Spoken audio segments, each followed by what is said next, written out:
আলহামদুলিল্লাহি ওয়াহদা আসসালাতু ওয়াসসালামু আলা মান লা নাবিয়্যা বাদা।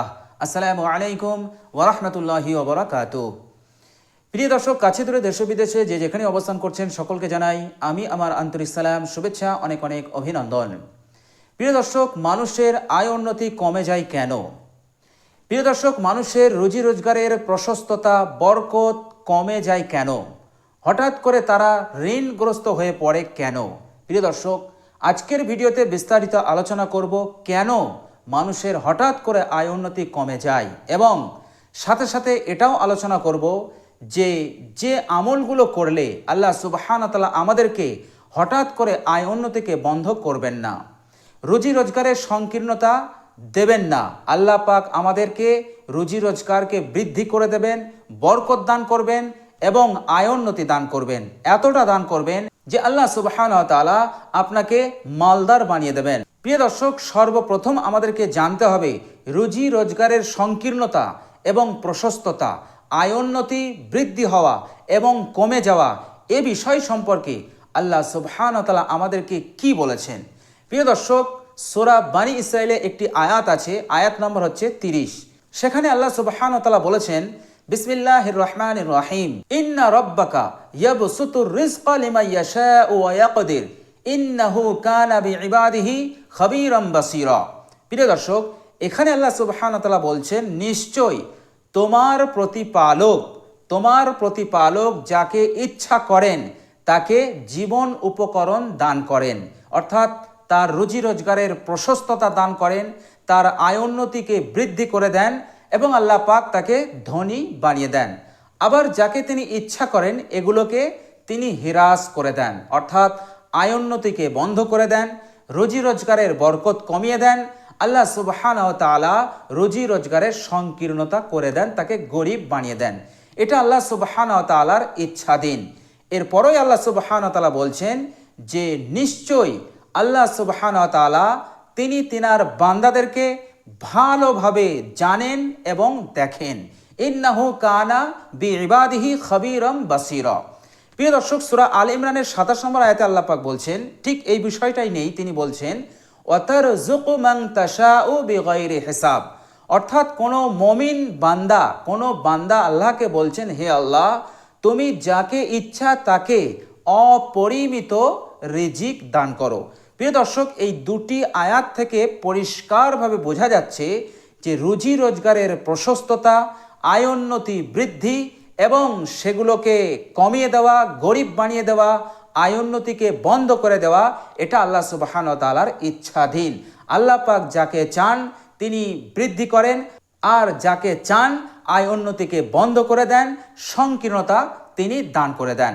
প্রিয় দর্শক, এবার আমাদেরকে জানতে হবে আল্লাহ সুবহানাহু ওয়া তাআলা কোন ব্যক্তিদেরকে, কোন বান্দাদেরকে চান রুজি রোজগারকে বৃদ্ধি করে দিতে, আয়োন্নতিকে বৃদ্ধি করে দিতে, আর কোন বান্দাদেরকে তিনি চান না আয়োন্নতি বৃদ্ধি করতে, এটা আমাদেরকে জানতে হবে। প্রিয় দর্শক, এটা জানতে আমাদেরকে বিশ্বনবী সাল্লাল্লাহু আলাইহি সাল্লামের একটি হাদিস জানতে হবে। সেখানে বিশ্বনবী সাল্লাল্লাহু আলাইহি সাল্লাম আমাদেরকে পরিষ্কারভাবে বলে দিয়েছেন যে কোন কারণে আমাদের আয়োন্নতি বন্ধ হয়, রুজি রোজগারের প্রশস্ততা বন্ধ হয়ে যায়, আল্লাহ পাক বরকতকে বন্ধ করে দেন। কোন কারণে সেটা আল্লাহ নবী সাল্লাল্লাহু আলাইহি সাল্লাম বিস্তারিত আমাদেরকে বলে দিয়েছেন। প্রিয় দর্শক, সেই হাদিস শরীফটি বর্ণনা করেছেন হযরত সাওবান রাদিয়াল্লাহু তাআলা আনহু। তিনি বলছেন, ক্বালা রাসূলুল্লাহ সাল্লাল্লাহু আলাইহি ওয়াসাল্লাম, রাসূলুল্লাহ সাল্লাল্লাহু আলাইহি ওয়াসাল্লাম বলেছেন, লা ইয়ারুদ্দুল কদরা, অর্থাৎ মানুষের তাকদীর কেউই বদলাতে পারে না, অর্থাৎ পৃথিবীর কোনো জিনিস মানুষের তাকদীরকে পরিবর্তন করতে পারবে না। এটা বিশ্বনবী সাল্লাল্লাহু আলাইহি সাল্লাম বলছেন। তারপরেই বলছেন ইল্লা দুআ, অর্থাৎ দোয়া ছাড়া পৃথিবীর কোনো জিনিস মানুষের তাকদীরকে বদলাতে পারে না। কোনো রাস্তা নেই, একমাত্র একটা রাস্তা আছে, একটা আমল আছে, যে আমলের কারণে মানুষের তাকদীরকে আল্লাহ সুবহানাহু ওয়া তাআলা বদলে দেন। এরপর বিশ্বনবী সাল্লাল্লাহু আলাইহি সাল্লাম বললেন, লা ইয়াজিদু ফিল উমরি ইল্লাল বির, আর মানুষের আয়ুকে কেউই বাড়াতে পারে না। মানুষের আয়ু বাড়ানোর কোনো জিনিস নেই, কোনো রাস্তা নেই, তবে একটা রাস্তা আছে, একটা আমল আছে, যে আমলটা মানুষের আয়ুকে বৃদ্ধি করে দেয়, আর সেটা হচ্ছে নেক আমল। ভালো কাজ, নেক আমল, আমালে সলেহা। মানুষ যত নেক আমল করবে আল্লাহ সুবহানাহু ওয়া তাআলা তার আয়ুকে, তার বয়সকে বৃদ্ধি করে দেবে। প্রিয় দর্শক, বয়স বৃদ্ধি হওয়ার অর্থ হচ্ছে কারো বয়স যদি ৮০ হয়, অর্থাৎ আল্লাহ পাক তাকদিরে লিখে দিয়েছেন তার বয়স ৮০, এবার সে যদি নেক আমল করে তাহলে তার আয়ু বৃদ্ধি হবে। এর মতলব হচ্ছে আল্লাহ পাক তার ৮০ বছর জিন্দেগিতে এত বরকত দান করবেন, এত বরকত দান করবেন যে অল্প সময়ে সে অনেক কিছু করে ফেলবে, অল্প সময়ে সে অনেক উন্নতি করে ফেলবে। এটা একটি মতলব। আরেকটি মতলব হচ্ছে যে সত্যই আল্লাহ সুবহানাহু ওয়া তাআলা তার ৮০ বছরের হায়াতকে তিনি বাড়িয়ে দেবেন, ৯০ করে দেবেন, ১০০ করে দেবেন। এটাও এর অর্থ হতে পারে। তো প্রিয় দর্শক, বিশ্বনবী সাল্লাল্লাহু আলাইহি সাল্লাম বলছেন যে নেক আমল মানুষের আয়ুকে বৃদ্ধি করে দেয়।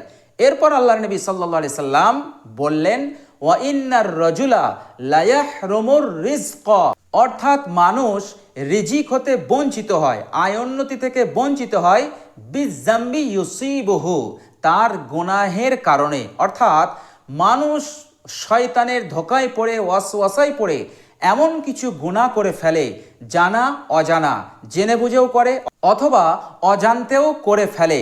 তো আল্লাহর নবী সাল্লাল্লাহু আলাইহি সাল্লাম বলছেন যে মানুষ রিজিক হতে বঞ্চিত হয়ে যায় যখন সে গুনাহ করে, এমন কিছু গুনাহ করে ফেলে যে গুনাহের কারণে আল্লাহ পাক তার আয় উন্নতিকে হঠাৎ বন্ধ করে দেন, রুজি রোজগারে সংকীর্ণতা এনে দেন এবং সে আর দুনিয়ার বুকে বাড়তে পারে না।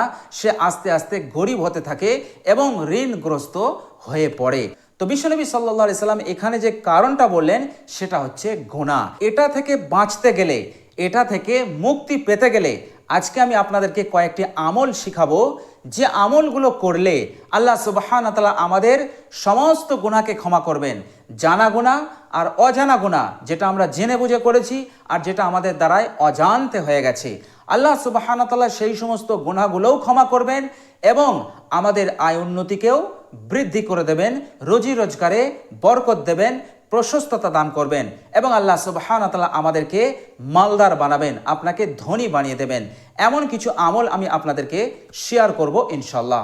প্রিয় দর্শক, সর্বপ্রথম যে আমলটা আমি আপনাদেরকে বলবো সেটা হচ্ছে বিশ্বনবী সাল্লাল্লাহু আলাইহি ওয়াসাল্লাম বলেছেন। প্রিয় দর্শক, হাদিসটি বর্ণনা করেছেন হযরত উসমান ইবনে আফফান রাদিয়াল্লাহু তাআলা আনহু। তিনি বলছেন, সামিয়াতু রাসূলুল্লাহি সাল্লাল্লাহু আলাইহি ওয়াসাল্লাম, আমি রাসূলুল্লাহ সাল্লাল্লাহু আলাইহি সাল্লামের জবান থেকে শুনেছি, তিনি বলেছেন, লা ইউসবিগু আবদাল ওযুআ ইল্লা গাফারাল্লাহু লাহু মা তাকদ্দামা মিন যামবিহি ওয়া মা তাআখার।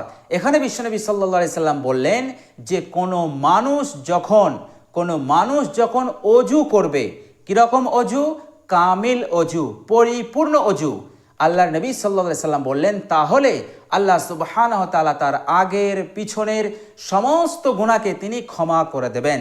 ইল্লা গাফারাল্লাহু লাহু মা তাকদ্দামা মিন যামবিহি ওয়া মা তাআখার, তার আগের পিছনের সমস্ত গুনাহকে আল্লাহ সুবহানাহু ওয়া তাআলা ক্ষমা করে দেবেন। প্রিয় দর্শক, তাহলে আমাদেরকে অজু করতে হবে কামেল অজু।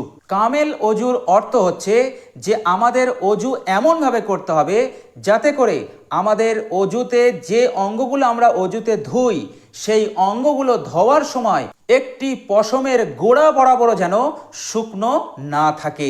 এইভাবে করে আমাদেরকে পরিপূর্ণভাবে অজু করতে হবে।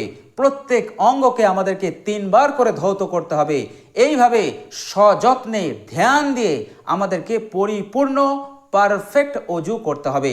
তো প্রিয় দর্শক, যখনই আমরা অজু করব, সে ইবাদত করার কারণে হোক অথবা কোরআন তেলাওয়াতের কারণে হোক, যখনই আমরা অজু করব তখন আমরা কামেল পরিপূর্ণ পারফেক্ট অজু করব। এতে করে আল্লাহ সুবহানাহু ওয়া তাআলা আমার আপনার গুনাহ সমূহকে ক্ষমাও করে দেবেন এবং আমাদের আয় উন্নতিকে বৃদ্ধি করবেন, আমাদের রুজি রোজগারে প্রশস্ততা দান করবেন।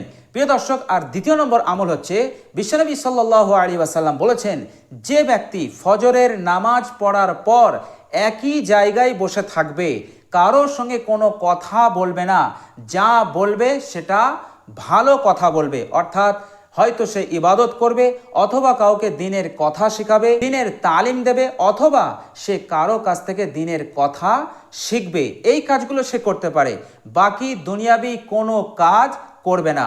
এরপর আল্লাহ নবী সাল্লাল্লাহু আলাইহি সাল্লাম বললেন, এইভাবে করে সে যদি ইশরাক পর্যন্ত সময়টা কাটায়, অর্থাৎ সূর্য উদয় হয়ে যাওয়ার 15 মিনিট পর্যন্ত সে যদি এইভাবেই থাকে, এরপর 2 রাকাত ইশরাক নামাজ পড়ে নেয়, তো আল্লাহর নবী সাল্লাল্লাহু আলাইহি ওয়াসাল্লাম বলছেন গুফিরা লাহু খতায়াহু, আল্লাহ সুবহানাহু ওয়া তাআলা তার জীবনের সমস্ত গুনাহকে ক্ষমা করে দেবেন।